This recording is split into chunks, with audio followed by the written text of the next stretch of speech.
चलिए बढ़ता आगे, जहां स्कूल पहले की तरह रेगुलर चले और बच्चे भी रेगुलर अटेंड करें।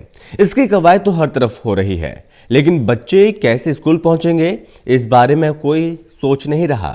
स्कूलों की माने तो जब तक सरकार आदेश नहीं करेगी वो ट्रांसपोर्ट शुरू नहीं करेंगे। ऐसे में जो परिजन हैं, जो पेरेंट्स हैं, उनके सामने परेशानी बढ़ गई है। देश में कोरोना वैक्सीनेशन की शुरुआत के साथ ही दिल्ली में स्कूल खोलने की भी शुरुआत हो गई। जनवरी के महीने में स्कूलों को 10वीं और 12वीं की क्लासेस के लिए खोला गया, तो फरवरी में 9वीं और 11वीं के लिए स्कूल खोले गए। अब सरकार की प्लानिंग तमाम कोविड की गाइडलाइंस के साथ स्कूलों को सभी क्लासेस के खोलने का है। लेकिन इस बीच सबसे बड़ा सवाल ये है कि इस वक्त दिल्ली सरकार के आदेश के मुताबिक कोई भी स्कूल ट्रांसपोर्ट सुविधा नहीं देगा। तो ऐसे में बच्चे हैं जो इस वक्त परेशानी से जूझ रहे हैं और स्कूल अटेंड नहीं कर पा रहे। स्कूलों से एफिडेविट क्यों नहीं ले रही है, जिससे पेरेंट्स को एक सुरक्षा का उनको श्योरिटी मिल सके।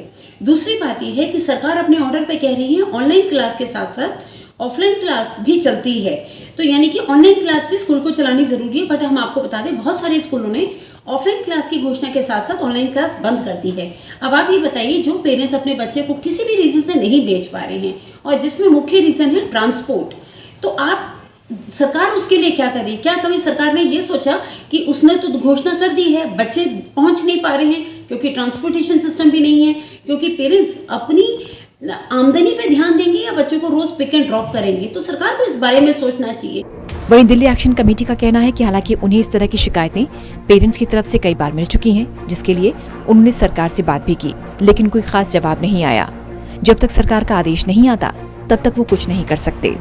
जहाँ पर एक बस की कैपेसिटी मान लीजिए 75 है, अब सोशल डिस्टेंसिंग मेंटेन करने के लिए अधिक से अधिक एक बस में 30-35 बच्चे ट्रैवल कर सकते हैं। स्कूल के लिए ट्रांसपोर्ट फीस भी एडिक्वेटली बढ़ाने के अलावा कोई दूसरा चारा नहीं है कि इस बात को सरकार को भी गौर करनी चाहिए।